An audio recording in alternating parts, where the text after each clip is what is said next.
Hey everybody, it's Jason Blaha here, and today I thought I would chat with you guys and gals a little bit about a topic that might be a bit controversial, but I feel like more and more it's not.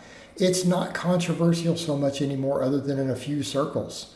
And that is this idea that testosterone shouldn't be demonized. And by testosterone, I mean taking testosterone. But when we look at the world we're in, it's becoming more understood, more accepted. We see things like TRT being really common, totally accepted normally in the mainstream. But it's because even that people are not always making connection that testosterone is steroids, right? Because generally that is the base anabolic steroid that athletes use, right? They almost always use a testosterone base, and then if they add other stuff, they add other stuff to it. Like testosterone is the main PED, right? It's the main anabolic steroid, and it technically is an anabolic steroid because that's what they are. They are testosterone derivatives. Well, testosterone, not necessarily derivative of itself, it's just testosterone. But that is literally what they are. That is medically how they are described. That is chemically what they are. Right? They're an attempt to take the testosterone molecule and to get the muscle building benefits with less of the androgenic side effects. That is the whole concept behind their existence. All right, but we come over and we talk about testosterone, and yet, people still want to demonize it to some extent. You'll see all the naturals demonizing. You'll still see people who want it outlawed. They want it a controlled substance.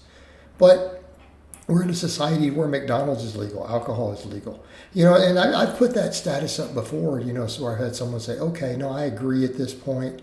And they were actually a drug-free lifter. They post on both my Facebook and my YouTube. They said that. They're like, well, yeah, I would agree. I think as long as it's under the care of a doctor, make that the only requirement. It should be completely legal. Shouldn't be restricted. People should be able to take significant amounts, super physiological amounts.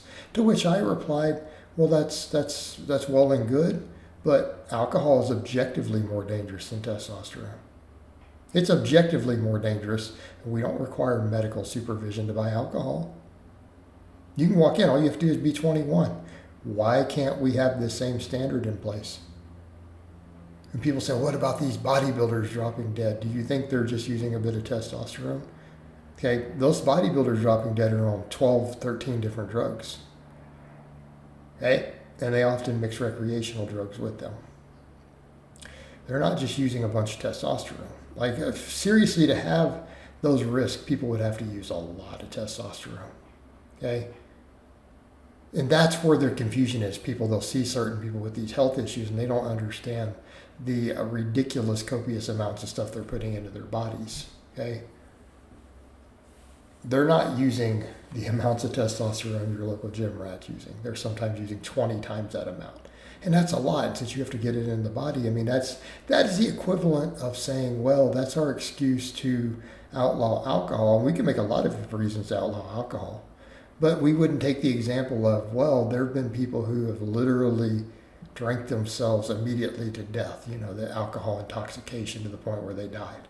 Yeah, but that takes a lot. That's hard. So that's the level of justification we're then using.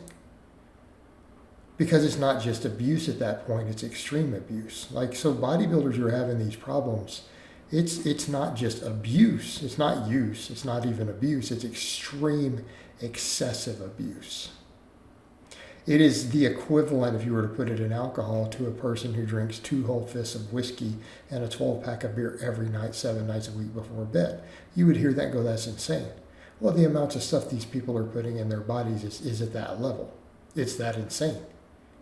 Okay? It is extreme. These are people who are filling up sometimes 9 or 10 syringes a day of different things and putting it into their body 7 days a week for 8 years straight. Well, yeah, there's going to be problems from that. But that has nothing to do with what most people are doing. It's not comparable. Right?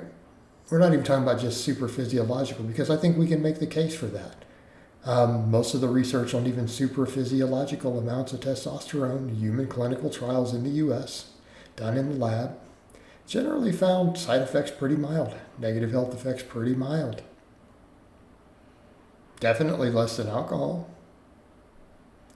And I'm talking, 300 up to 600 milligrams. Keeping in mind a replacement dose is about 100 up to about 150. That's a replacement amount for which your body would produce normally. So we're talking 2 to 5 times that amount. You know what? Generally speaking, people's blood work and health markers stay pretty good. If they were all working out, they were all fairly fit people. Same thing, we even take some of the harsher stuff. There's been harsher oral stuff like Anadrol. There have been clinical trials that showed it can definitely have a negative impact on the liver. It's very mild, even at 100 milligrams a day for non-drinkers. But it's mild. It's right, their liver values went up, but they were not risky. They weren't something where doctors were like, oh man, this is a concern. All right, they were elevated slightly, unless they drank alcohol. Then they went through the roof, and even very moderate amounts. So we come over to alcohol's the problem, not necessarily the oral anabolics.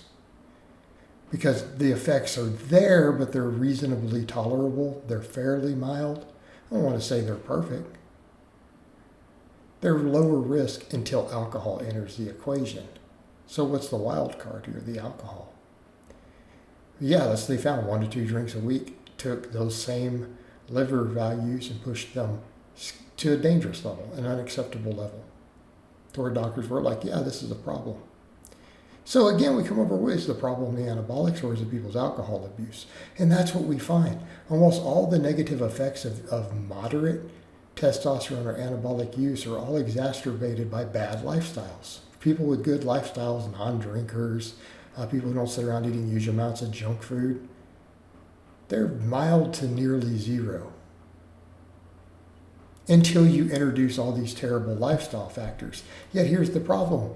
These terrible lifestyle factors destroy health even without them. Okay? But they're legal. They're not as demonized. I mean, to some extent, sure. But is table sugar restricted? No. You can give it to your children. Is alcohol restricted beyond, well, we don't want you driving on it? Well, you got to be 21 to buy it. So why then aren't we taking this same approach to these other things that have quality of life improving benefits? Because are we going to pretend they don't? Is anyone out there really going to pretend there are not massive benefits to people taking these things, or they wouldn't take them? They're not taking them because they get high. They're not taking them because they're addictive, because that's not the case. They're taking them because, well, they produce better training, better energy, better mood, better sex drive, better sexual performance, gain muscle, lose fat easier. This is why people take them. These are measurable quality of life benefits. And yet we demonize these things over very minor health concerns when all this other stuff that is objectively worse, or at least as bad, is perfectly legal. This is insane.